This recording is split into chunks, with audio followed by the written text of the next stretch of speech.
जितेंद्र आव्हाडांची पत्रकार परिषद सुरू असताना ठाणे स्पेशल ब्रँचचे पोलीस कर्मचारी आव्हाडांवरती नजर ठेवत होते. स्वतःच्या घरातच शूटिंग करत असल्याने आव्हाड पोलिसांवरती संतापलेले आहेत. दरम्यान विरोधी पक्षांवरती नजर ठेवण्यापेक्षा कराडसारख्या आरोपींवरती लक्ष ठेवा असं विधान त्यांनी केलेलं आहे.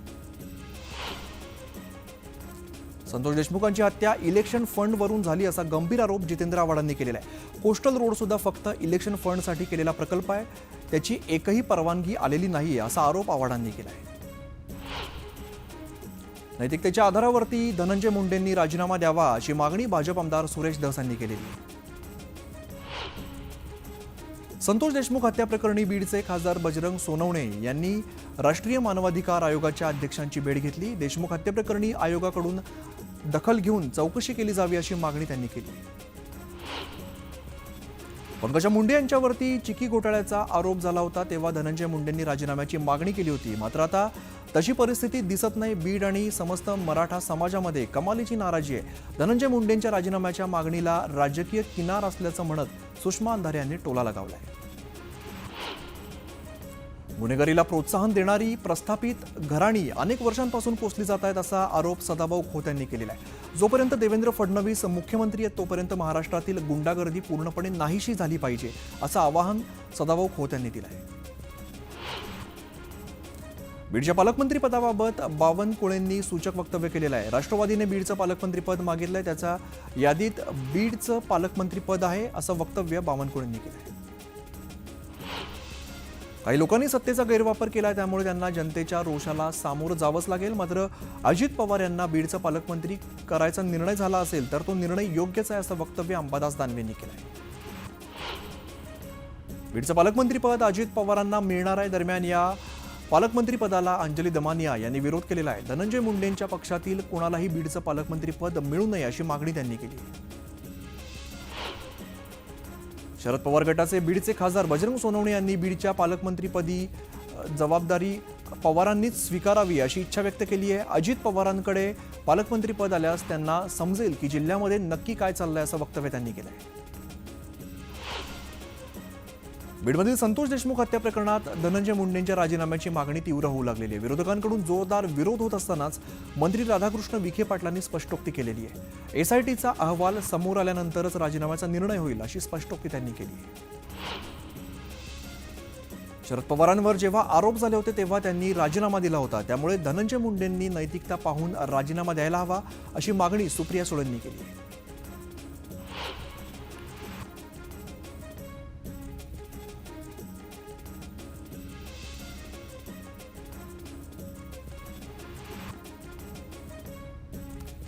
प्रणिती शिंदेंनी धनंजय मुंडेंच्या राजीनाम्याची मागणी केली आहे. काँग्रेसच्या काळात लोकांच्या दबावापोटी दोष नसताना सुद्धा राजीनामे देण्यात आलेत. मात्र हे निगरगट्ट आणि अहंकारी सरकार आहे, त्यामुळे ते राजीनामा देणार नाहीत असा जोरदार हल्लाबोल प्रणिती शिंदेंनी केला आहे. बीडच्या पालकमंत्रीपदाबाबत अंतिम निर्णय तीनही पक्ष घेतील अशी माहिती अमोल मिटकर यांनी दिलेली आहे. दरम्यान अजितदादांनी पुण्यासह बीड, अमरावती आणि इतरही जिल्ह्यांचं पालकमंत्रीपद घ्यावं अशी मागणी अमोल मिटकर यांनी केली.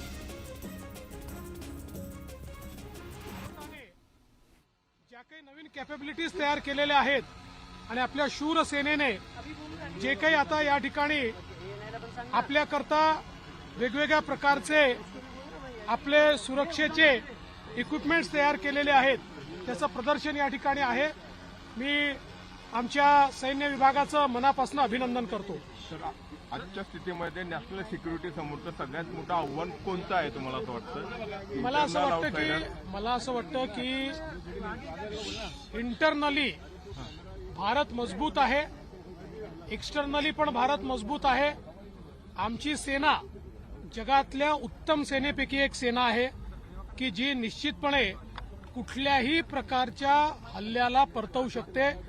तो जमिनीवर न होऊ द्या, तो आसमानात न होऊ द्या की तो समुद्रात न होऊ द्या, त्या प्रत्येक हमल्याला परतवण्याची क्षमता असलेली आमची सेना आहे.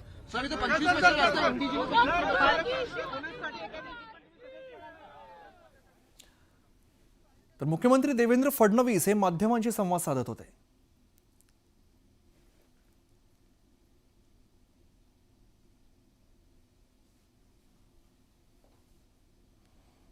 यानंतर घेऊया उर्वरित बातम्यांचा वेगवान आढावा. वाल्मिक कराडला कोठडीत खासगी मदतनीस देता येणार नाही अशी सूचना न्यायालयाने केलेली आहे. आपल्याला स्लीप ॲपनिया नावाचा आजार असल्याचा दावा कराडकडून करण्यात आला होता. या आजारासाठी आवश्यक CPAP मशीन चालवण्यासाठी मदतनीस देण्याची मागणी कराडने केलेली होती. दरम्यान ही मागणी कोर्टाने फेटाळली आहे. जालन्यामध्ये 10 जानेवारीला महाजन आक्रोश मोर्चाचं आयोजन करण्यात आलेलं आहे. संतोष देशमुख यांना न्याय मिळावा या मागणीसाठी मराठा क्रांती मोर्चा संघटना आंदोलन करणार आहे.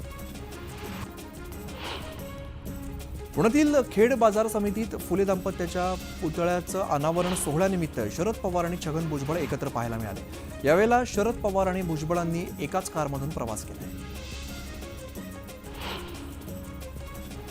चाकणमध्ये आल्यानंतर शरद पवार जुन्या मित्राच्या घरी रमल्याचं पाहायला मिळालेलं आहे. माजी आमदार राम कांडगे यांच्या कुटुंबियांची भेट पवारांनी घेतली आणि त्यांची आस्थेने चौकशीही केली. क्रांतिज्योती सावित्रीबाई फुले यांच्या जन्मगावी नायगाव इकडे सावित्रीबाईंच्या जयंतीनिमित्ताने कार्यक्रम पार पडला. यावेळेला छगन भुजबळही उपस्थित होते. दरम्यान नाराजी दूर झाली असं म्हणा, कारण आज सावित्रीबाई फुले यांचा जन्मदिवस आहे, त्यामुळे आनंद वाटतोय, पुन्हा एकदा उत्साह आला अशी प्रतिक्रिया भुजबळांनी व्यक्त केली.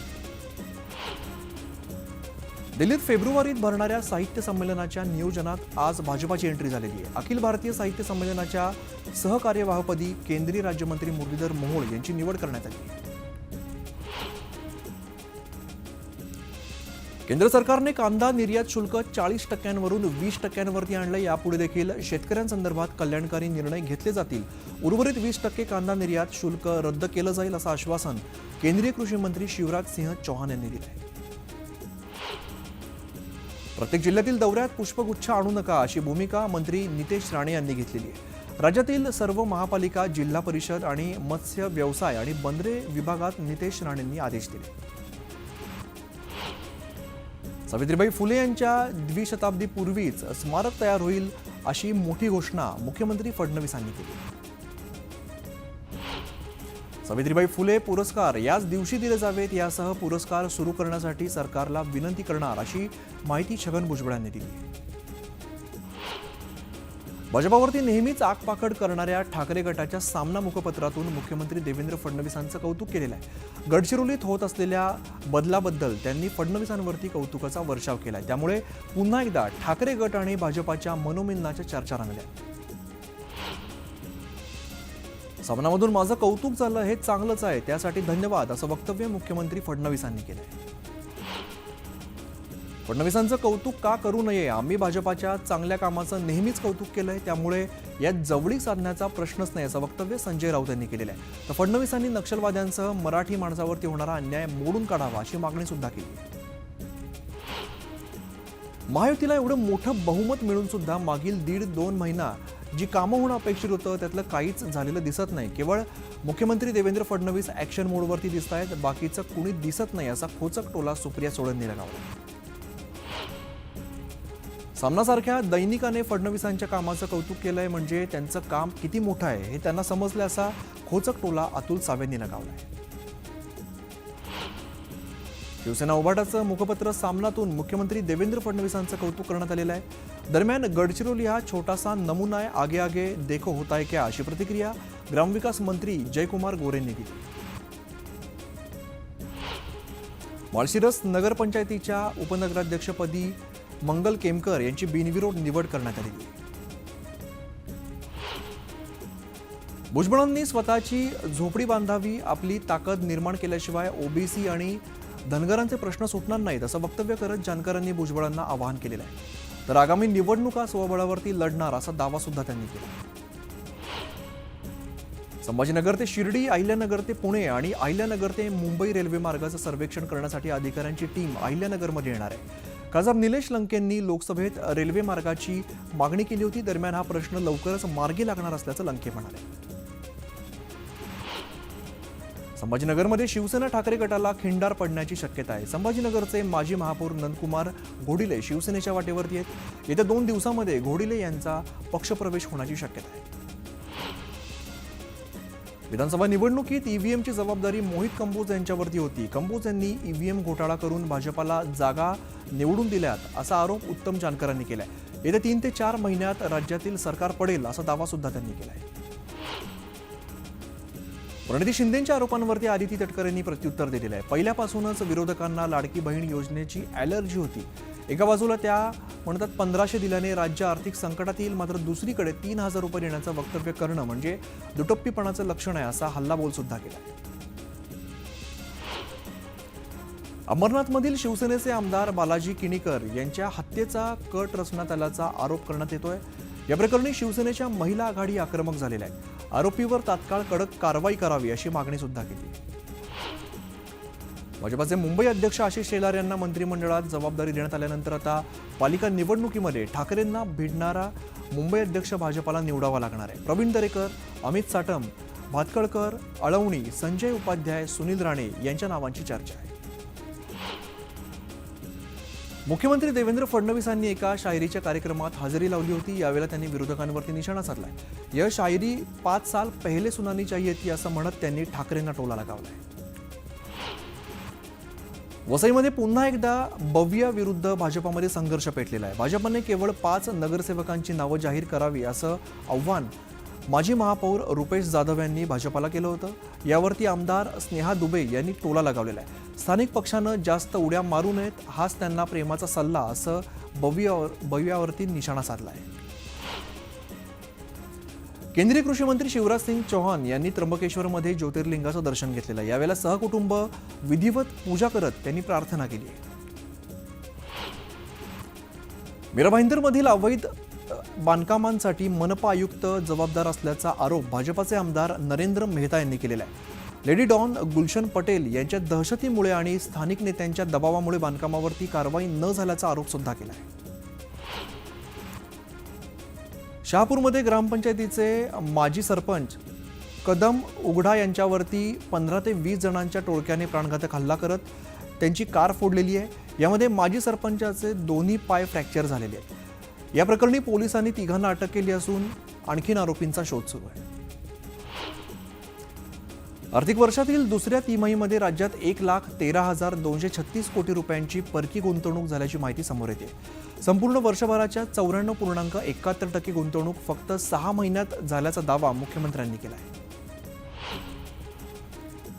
महसूल मंत्री चंद्रशेखर बावनकुळे यांनी मोठी घोषणा केलेली आहे. गौण खनिजादरम्यान संदर्भातील सर्व निर्णय अधिकार फक्त जिल्हाधिकाऱ्यांकडेच असतील असे निर्णय घेण्यात आलेला आहे. राज्यातील वाळू माफियांना आळा घालण्यासाठी महसूल विभागाने मोठं पाऊल उचललं आहे. पुण्यामध्ये दुचाकी विकणाऱ्या शोरूमना हेल्मेट देण्याची सक्ती करण्यात आली आहे. नवीन दुचाकी विकताना ग्राहकांना 2 हेल्मेट देणं अनिवार्य केलं आहे. जीवितहानी रोखण्यासाठी पुणे प्रादेशिक परिवहन कार्यालयाने हा निर्णय घेतला आहे. अमरावती इथल्या जिल्हा स्त्री रुग्णालयाची नवीन सुसज्ज इमारत 65 कोटी खर्च करून उभारण्यात आली आहे. सप्टेंबर महिन्यामध्ये या इमारतीचं लोकार्पण झालेलं आहे. मात्र अद्याप ही इमारत आरोग्य विभागाच्या ताब्यात देण्यात आलेली नाही आहे. त्यामुळे जुन्या इमारतीमधूनच रुग्णांवरती उपचार सुरू आहेत. अकोल्यामध्ये नाफेडमार्फत शेतकऱ्यांची सोयाबीन खरेदीची प्रक्रिया सुरू आहे. मात्र ऐन खरेदीच्या वेळेला बारदाना संपल्यामुळे केंद्रातील सोयाबीन खरेदीची प्रक्रिया बंद करण्यात आली आहे. मात्र आमदार रणधीर सावरकरांनी शेतकऱ्यांना खरेदी प्रक्रिया पूर्ण करू असं आश्वासन दिलं आहे. गोंदिया जिल्हा परिषदेच्या इमारतीत स्लॅब पडल्यामुळे विद्यार्थ्यांचं पटांगणात बसून शिक्षण सुरू आहे. इमारत दुरुस्त होईपर्यंत विद्यार्थी वर्गात बसणार नाहीत असा पवित्रा पालकांनी घेतला आहे. हिंगोली ते अकोलाकडे जाणाऱ्या राष्ट्रीय महामार्गावरती बासंबा फाटा इथे उड्डाणपूल बांधण्याची घोषणा झाली. मात्र उड्डाणपूल अजून बांधण्यात आलेला नाहीये. या मार्गावरती अनेकदा अपघात झाल्याने नागरिकांनी उड्डाणपुलाची मागणी केली आहे. चाळीसगावच्या तितूर इथे डोंगरी नदीपात्रातील पाण्यात जलपर्णीचा विळखा वाढलेला, त्यामुळे परिसरात डासांचं प्रमाण वाढल्याने नागरिकांच्या आरोग्याचा प्रश्न ऐरणीवरती आलाय. 2 वर्षांच्या संघर्षानंतर काढून घेतलेल्या नागपूर मडगाव एक्सप्रेस या गाडीला सावंतवाडी रेल्वे स्थानकात थांबा देण्यात आलेला आहे. कोकण रेल्वे प्रवासी संघटनेने यासाठी लढा उभारला होता. बुलढाण्यातील खामगाव तालुक्यामध्ये एका शेतातील विहिरीत बिबट्याचा बछडा पडला होता. वनविभागाच्या अधिकाऱ्यांनी या बछड्याला पिंजऱ्याच्या सहाय्याने रेस्क्यू केलेला आहे. मात्र बछड्याच्या आईला शोधण्याचं वनविभागासमोर आव्हान आहे. करमाळ्यातील रायगावात स्टेअरिंग रॉड तुटल्याने एसटी पलटी झाली होती. यानंतर करमाळा आगारातील कित्येक बस नादुरुस्त असल्याची बाब समोर आलेली आहे. त्यामुळे एसटी आगार प्रमुखांवरती तात्काळ कारवाई करून गुन्हा दाखल करण्याची मागणी करत वंचितने आंदोलन केलंय. दक्षिण भारतातील प्रसिद्ध असलेल्या नांदेडमधील माळेगावच्या यात्रेत घोडे बाजाराला सुरुवात झालेली आहे. दरम्यान या बाजारामध्ये धनंजय मुंडे यांचा बादल हा घोडा सुद्धा दाखल झाला आहे.